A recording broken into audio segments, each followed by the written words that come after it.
Hi, everybody. I'm Laurie. I am the COO of NPM Inc. I used to be the CTO. I have been in the web industry for about 21 years now. I was a front-end dev, and then I was an API dev, and then I was a DBA, and then I was an ops person, and then I was an architect. But really what I am is a web developer. That's what I care about, is making really big, fast websites. And I'm here to talk to you about solving imaginary scaling problems. Back in November last year, Ben Halpern tweeted this fake O'Reilly book cover. He does a series of these under the Twitter name The Practical Dev. But this one really got to me, and I was like, I could write that book. So I started tweeting chapter titles for the book, and I just kept going. And I eventually ended up with 35 chapters of this book, not all of which were good enough to put into a talk. But that's what this talk is. This talk is the book. Because solving imaginary scaling problems is an industry-wide problem, and it's not getting any better. It turns up in Hacker News threads, it turns up at conferences, it turns up on the marketing pages of new technologies. It's about a little knowledge being a dangerous thing. It's about taking a good idea and applying it in completely the wrong way. So together we're going to skim through this fake book that I wrote, and we're going to cover 22 of the biggest imaginary scaling problems. And we're going to explain what's imaginary about each problem, and what the real problem is, and how to actually solve the real problem that you had. So at 1 minute per chapter, this is going to be pretty fast. And I will be simplifying quite a lot. So there's going to be an enormous temptation to, well, actually, me about various things. Like, oh, that's not always true. Oh, that's not. In particular, I am grievously conflating horizontal scaling, vertical scaling, and performance. Those things are not always the same thing. Just promise me that you'll trust me that I know that, and that I'm just simplifying to get through this. So now on to chapter 1. Databases with cool-sounding names. This is the one that started it all. You go to a conference, you hear about a new database, and the creators are very, very excited about their database. It is consistent, it is available, it is partition tolerant, it violates physics, it has no known scaling possibilities. No, that is not how databases work. Nothing can be consistent, available, and partition tolerant. That's just not how physics works. And of course there are no known scaling problems, because they just built the damn thing last week. They've only run it on 10 boxes. And everything looks perfect when you're only running it on 10 boxes. No known problems means lots and lots of unknown problems. That's what that means. So you want to try out a new database? Great. You want to build a prototype with that database? Fine. You want to use that database in production? Hell no, don't do that. Wait until it's been around a couple of years and you know that it's not going to go bankrupt or get subsumed by Apple. The imaginary thing here is optimism, also known as hype.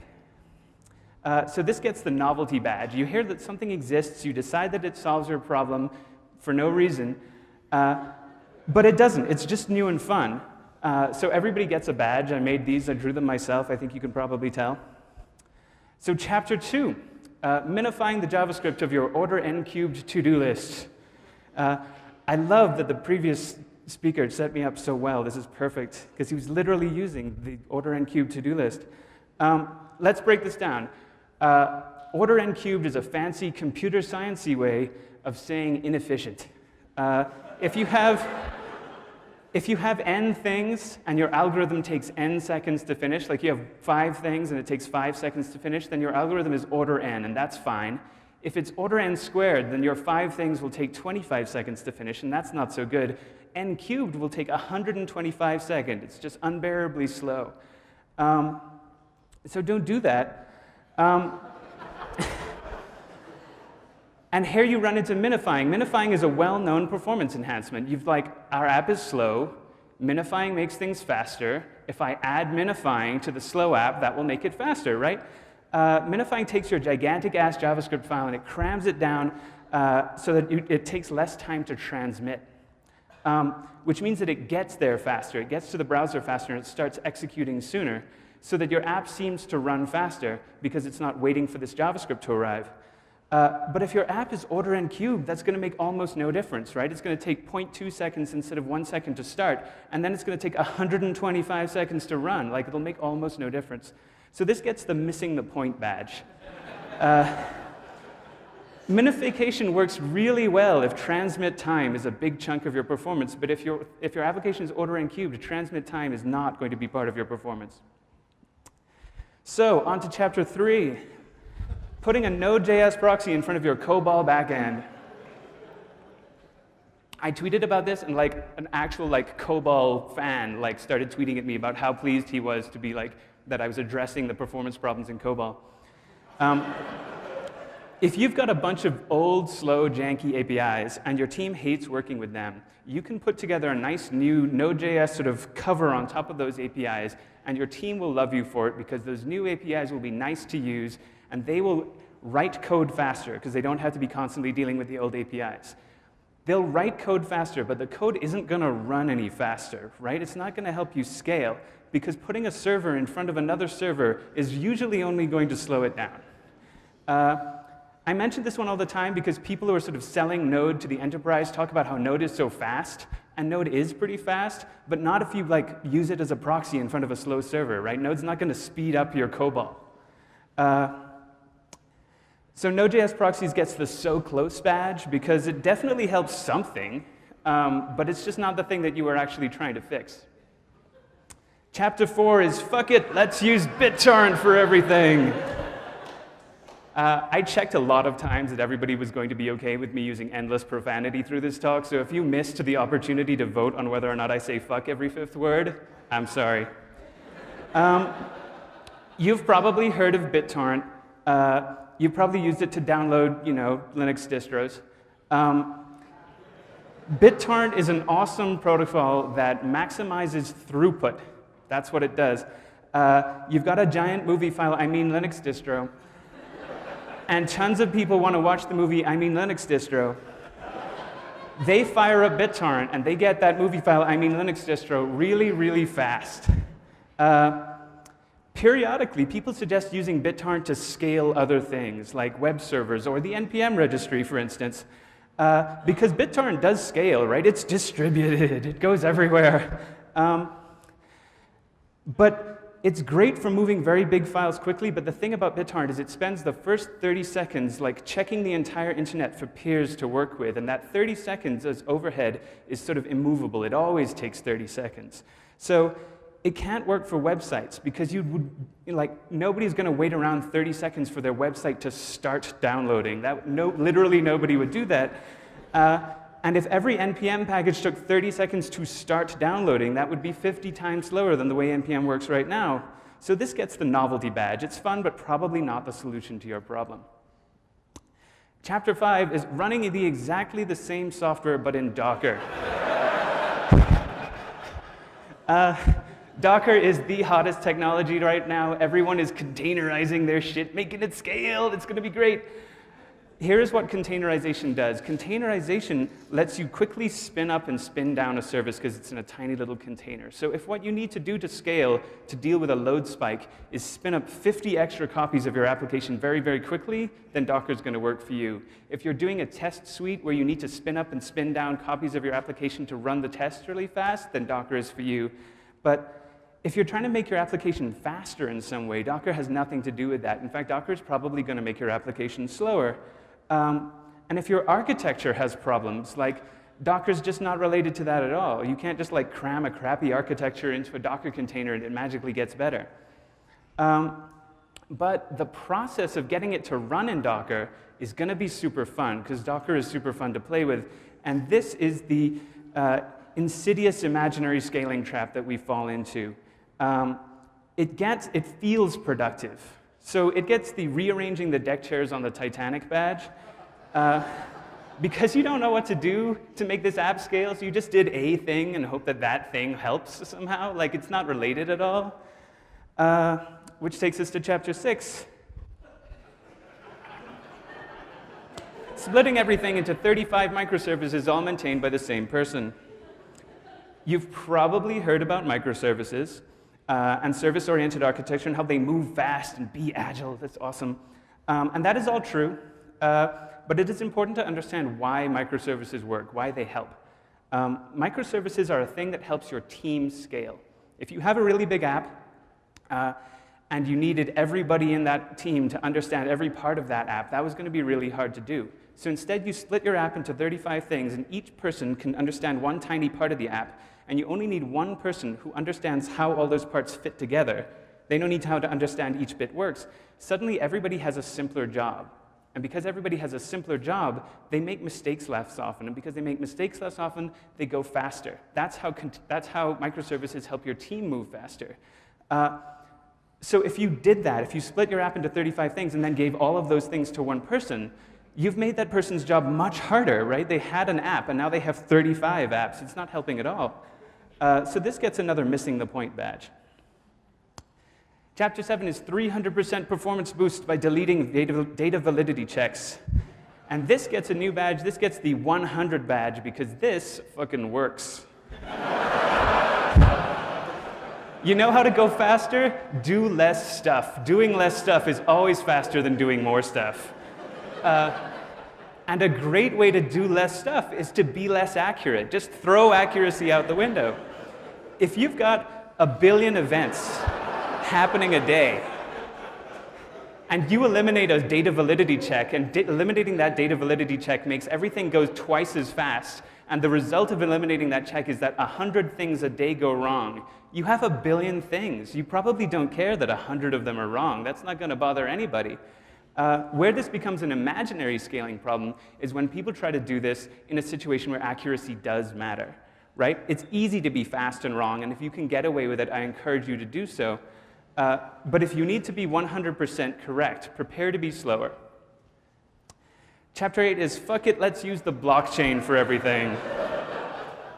You've all heard of the blockchain. Somebody mentioned the blockchain earlier today.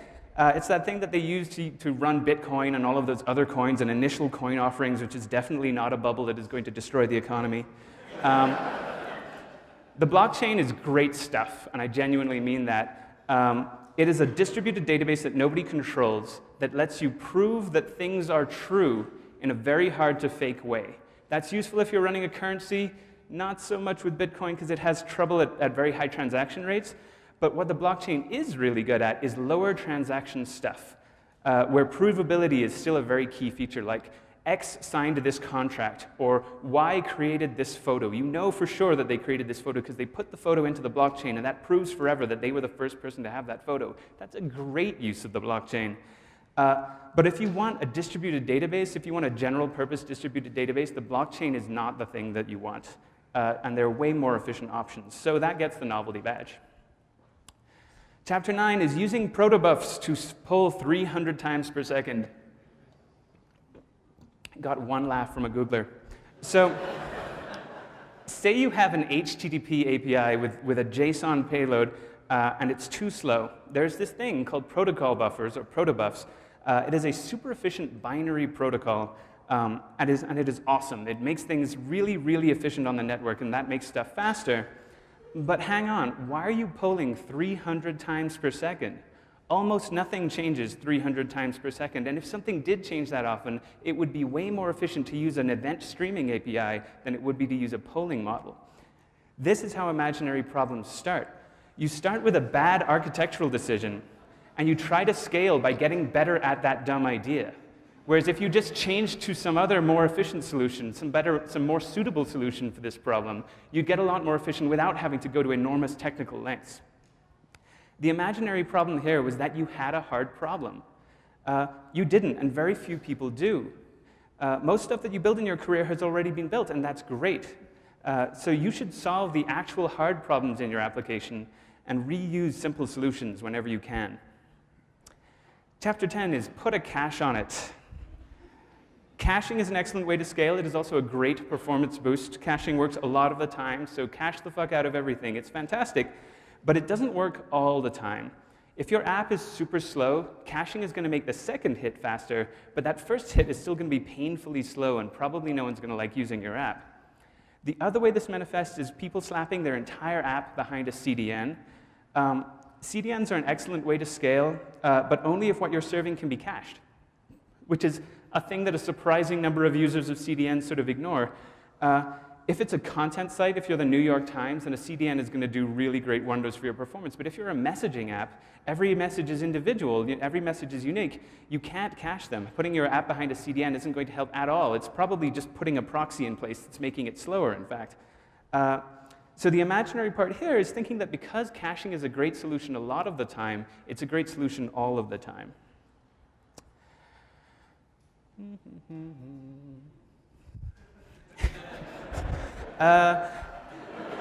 Chapter 11, rewriting your APIs in C when your payload is 3 megabytes of JSON.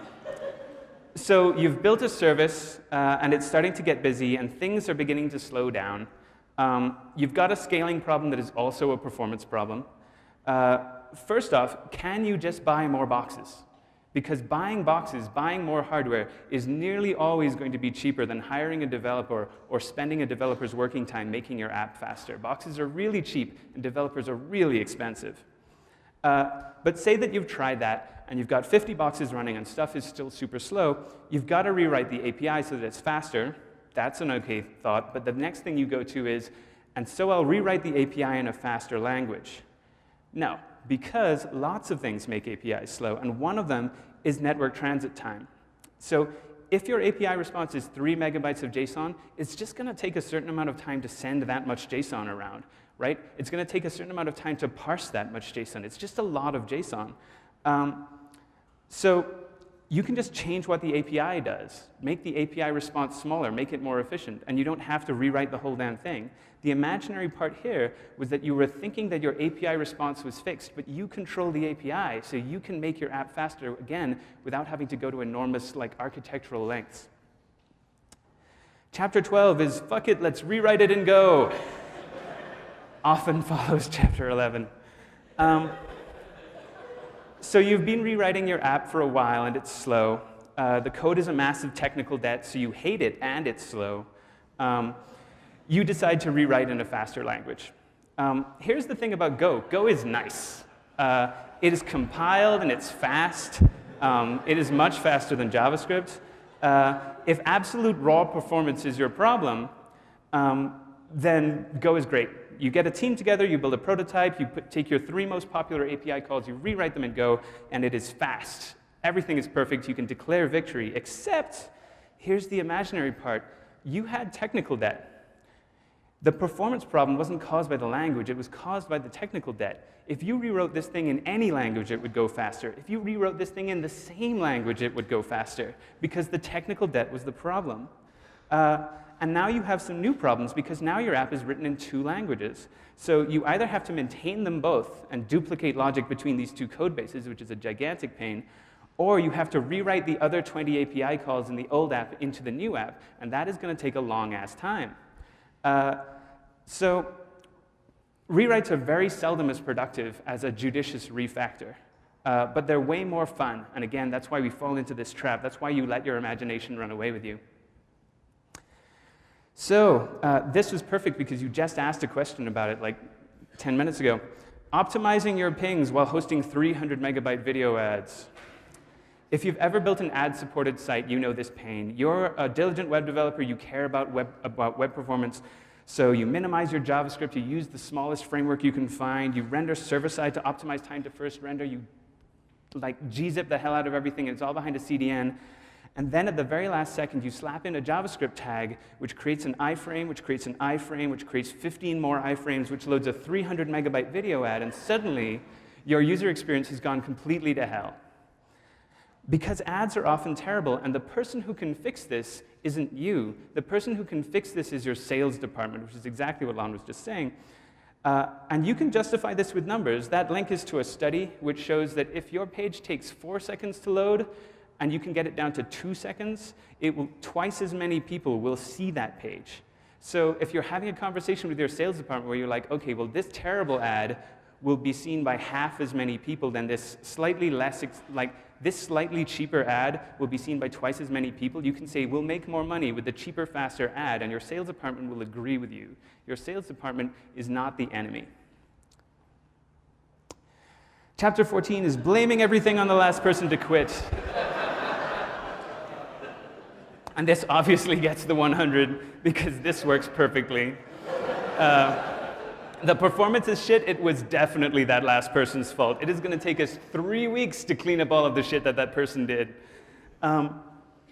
The best part is that they won't even get mad because they did that to the person who quit before them, right? Like, just roll with it. Use the disruption of a team member exiting to pay down the technical debt in your organization. Just don't tell anybody. This is like a secret in the industry. Everybody knows that we do this. Everybody's cool with it. Just stay cool. Chapter 15 is fuck it, let's try Erlang. So if Go wasn't cool enough for you, the next step up from rewriting in Go is rewriting in Erlang. Let me give you a list of all of the production websites written in Erlang. I'm done. That's not to say that there's nothing important running in production that was written in Erlang. WhatsApp is written in Erlang. Facebook Messenger used to be written in Erlang. I discovered it wasn't anymore while I was fact-checking this talk. And of course, NPM uses CouchDB, and CouchDB is written in Erlang. And obviously, we make perfect technical decisions. Erlang is the coolest of the functional programming languages. People are very, very fond of functional programming. It has all sorts of neat properties. But scaling is not one of them. The superior scaling ability of functional programming is imaginary.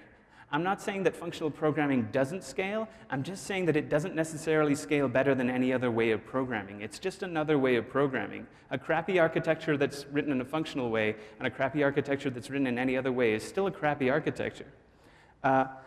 So there's no evidence that it scales any better, and the lack of like major production apps written in Erlang suggests that possibly your efforts are better spent doing some other thing. Chapter 16, sharding your database before adding any indexes. Like 4 database developers laughed. Sharding is an impressive sounding technique or possibly a funny sounding technique, depending how immature you are. It means taking a single large database and splitting it into lots of smaller databases in a systematic way. So if it's a database of people, say, you could take everybody whose name starts with A and put them in the first database, everybody whose name starts with B and put them in the second database. Now you have 26 databases, each 1/26th of the size of the full database, and smaller databases are just faster. So now your application is faster at some cost of complexity to your application, because now your app needs to know which database to go to. Sharding is a technique that works. It is effective. People use it all the time. The problem is that people know it exists and they jump towards sharding.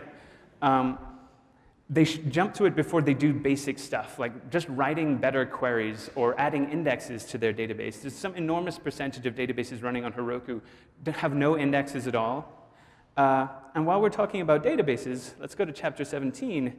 Which is replacing an SQL database with a NoSQL database and then re-implementing SQL in your ORM. Which is a very long and extremely specific chapter title because it happens all the damn time. A thing people do when they can't get their database to go faster is they throw it away and switch to some other database and hope that the new database is faster. And the hope there is the problem, right? It happens no matter which database you started with. Everybody always, at some point says, this new database will fix all of our problems. We'll switch to this database. Databases that go faster often do it by doing less. They took my advice from chapter 7, and they just threw away the validity checks, or they only let you look up by primary key, or they don't let you do range queries. And this becomes a problem when people switch databases too soon. They find out that they need some feature that a general purpose database has that this new database that they've switched to lacks. And then they have to rebuild that feature, and because they're rebuilding it in a half-assed, begrudging way, it's slow and it's buggy, and it makes your app worse than it would have been. The imaginary part here was that performance gains can come for free, that scalability can come for free. There are always costs here. So you can go faster by throwing away stuff you don't need, and you absolutely should. But if you do it too soon, you'll find that you threw out something you still needed. Chapter 18 is a typed checked transpilation step will surely speed things up. And now the Microsofties are giving me dead eye because I'm going to be like, oh no, I'm going to rag on TypeScript. Types are wonderful and magical, and no one will ever hear me say anything different. Type checking is a thing that people love to insist is important with a capital I. It is a thing that serious programmers have decided that we should all be caring about now. People have written lots of very big, very complicated, very successful software in languages that have no type checking at all, but I'm not here to say that types are not useful. Type checking tends to pay off when your code base is very, very big and is being worked on by a lot of people simultaneously, because it finds whole classes of errors that are otherwise quite difficult to spot. Type checking is basically a type of testing, and like all testing, it helps your team go faster because they spend less time fucking up. So types will help your team scale and your code base scale. And as people were pointing out earlier today, like if you've got type checking along with compilation steps, it can actually get you some performance on the front end. But it's not going to help your app scale, right? Like a really crappy architecture with types is still a really crappy architecture no matter what you do.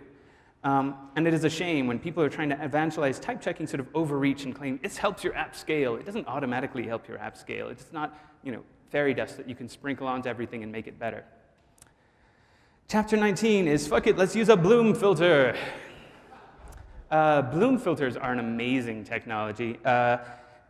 You give an identifier to a bloom filter, and it will tell you one of two things. The first is, I have maybe seen this thing before, or I have definitely never seen this thing before. That is a very specific and useful function, and it does it in an extremely memory-efficient way, even if you have millions or billions of things. So like, if you're trying to count how many unique users you have on a website, you could you could have a list of 1 billion people and make sure that every time you see a new one that you haven't seen them before, or you throw those users at a bloom filter, and the bloom filter will tell you how many unique users approximately you have in a much more like time and space efficient way.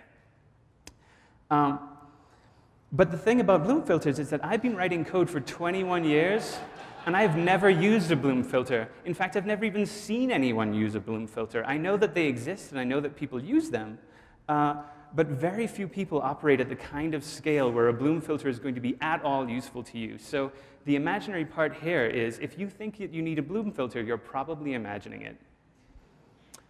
Chapter 20 is renting a 32-core machine with 500 gigabytes of RAM when your limit is disk I/O.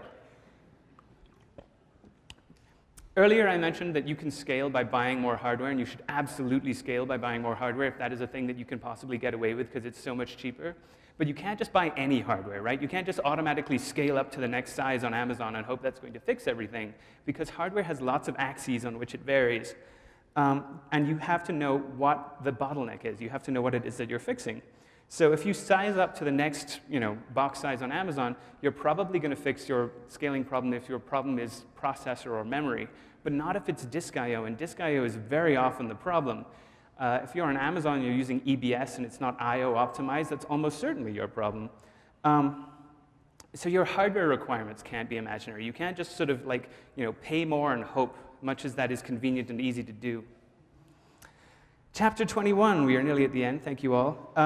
Writing a new language almost the same as your old language, but faster.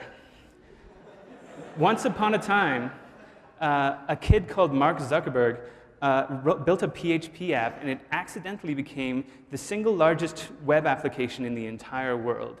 There are now 17,000 people working at Facebook, and they do a lot of stuff and they write a lot of code, but fundamentally, they're all trying to make this one web app faster. And because they're at such enormous scale, it lets them do some really wacky stuff. They wrote a thing called HHVM, which is a compiler for PHP that takes it down to like machine code. And on top of that, they wrote Hack, which is a language that looks like PHP but has types, because they sprinkled the type dust on it. Hack is much faster than PHP. As scaling solutions go, this has to get the 100 badge, because it absolutely works, right? Like, if you can afford to rewrite the whole damn language so that it's faster, you should absolutely do that. That's what V8 is, right? V8 is Google looking at the web going, man, if we could just make JavaScript a lot faster, we could sell a lot more ads. And that's exactly what they did. The type checking in Hack isn't what's helping them go faster. The fact that it's a lot faster is what's helping them go faster. It's helping them scale. This isn't imaginary. This is just completely awesome. Chapter 22 is, fuck it, let's use machine learning for everything. Machine learning is without question the newest and hottest. It's even hotter than Docker. It is sometimes misleadingly marketed as AI, And let me tell you, if somebody had invented AI, it would not be running a fucking startup. It would have taken over the world. That is what AI will do. You will know that AI has been invented because you will have robot overlords the next day. What we do increasingly have is a shit ton of machine learning going on. Stuff like Siri and Cortana and whatever Google's thing is called, those are machine learning. Machine learning can do amazing things, like generate a nightmare cat from a cat-shaped doodle. But fundamentally, machine learning is quite simple, right? What this thing is doing, it's taking a huge number of examples, and it's training a model that can take the input and guess what the output is going to be. So if you give it enough cats, it can guess what a cat is going to look like. And if you give it enough spam, it can guess what the spam is going to be. And the other magical thing that machine learning can do is get your startup funded. It doesn't matter if your startup is like Airbnb for sock puppets. Just throw some machine learning into that pitch deck, and you will get at least $1 million. It is just the magic dust. The machine learning is real, the funding is very real, but the benefits are often imaginary. If there's one problem that ties all of this stuff together, that problem is guessing. The problem with imaginary scaling problems isn't that the solutions are bad or that the problems aren't real, it's that you're just guessing what the problem is. The way to scale every application is carefully. Look carefully at what's currently happening. Get some metrics, measure the hell out of everything, find out where the real problems are, and think of the simplest possible solution. Avoid huge rewrites and big technology changes because those things are risky and expensive and time-consuming. Don't use new things just because they're new. Use them if they solve your problem and nothing has solved your problem before, but only then. Using these principles, CJ and her team have scaled NPM from 1 million downloads a day when we started the company to 455 million downloads just yesterday. And we never did a big rewrite. There's still some really stupid, really old tech in there, and we are not proud of every single thing that is a part of our architecture, but we are very proud of what the architecture as a whole accomplishes. So I hope some of this advice has been useful to you, or at least funny to you, and thank you all very much.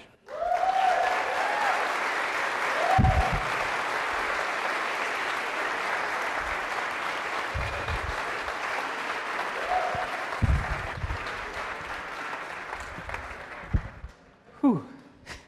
That was delightful. I took so many notes, but they're all like satirical. They're not like actual questions. Are you just back-channeling me on paper? Well, yeah, basically. Because I was like thinking, like I'm not a word scientist, but lines of code increasing is definitely scaling. Like, I think you're wrong there. Okay. I'm glad that you brought up machine learning, because that's sort of like, I thought the next big thing would be like quantum computing, but I guess that's like too scary for people. Mm-hmm. And some people still think Moore's law is a real idea still.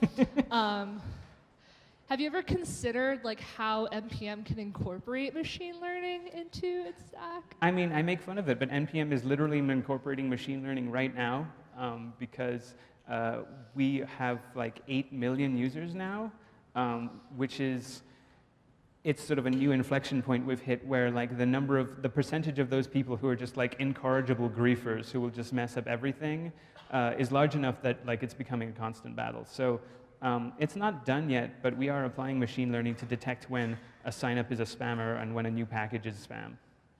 That's really cool. Another thing I had written down, I guess this is also like a weird satirical thing. I wrote down the note, does using BitTorrent make me a distributed systems engineer? Absolutely. Yeah, because another fake idea I feel like is distributed systems engineering, and like how like everything's distributed. You have like your browser, and then like the app is like not there; it's like somewhere else. This is a lot of really useful knowledge, and I think all the feedback from Twitter is like you have to write this book. I always respond like, don't tell me what to do. Like, you don't have to write this, but this is like really excellent knowledge. But besides from being in the slideshow, a lot of this stuff is very trial and error for people and becomes folk knowledge. Are there other companies that you learn these from besides your own? Huh, that's a good question. And like, do you see other companies now, like, you have to like name any companies, but like, do you see mistakes being made or good things being done that are driving your decisions at NPM? It's like, I've sort of discovered that like one of my roles as like somebody who's been in the industry for 21 years is just sort of like the keeper of the folk knowledge. Just be like, we tried this in 1997 and it didn't work. Sometimes it works, right? Like, you know, what was that? There's like the modern equivalent of pets.com just sold for $100 million. So just because we tried it before and it didn't work, it doesn't mean it doesn't work now. Pets are still big in America. But people will shop for them online now, it turns out. The problem with the problem with the distribution of knowledge of this kind within the industry is that it's very, very arbitrary. It's very, very accidental. Like, I've learned from other companies, but only because I hired people from those companies who then told me about how they did it. Like, you only ever hear about this kind of stuff from other companies that you don't work at, like in the event of a disaster, right? Like, you see, you know, a company, you know, that had 8 forms of backup and none of them worked, and so they lost all of their data, and you go, whew, yes, good thing I know that backups are important. But like, that was the day that a bunch of people learned that backups are important, right? Like, that was the day that folk knowledge got distributed to a bunch of people. So I like giving these sorts of talks. I like giving these like, hey, this stuff has always been true and is still true kind of talks for that reason. Yeah, I wonder if there's any way to sort of make like DevOps, systems administration stuff less like disaster driven, like, because that's what it is. Like, ultimately, like I learned from like destroying things as opposed to like reading it in a book or something like that. So maybe you should write that book. Show of hands, who thinks I should write this book? Whoa. Everyone, okay. raise their hand. All right, you all need to write letters of intent promising to buy the book. That's a Kickstarter, I think. That's true. Just kickstart the damn book. That's Talk great. to Wilman. Excellent. Awesome. Thank you so much. Thank you.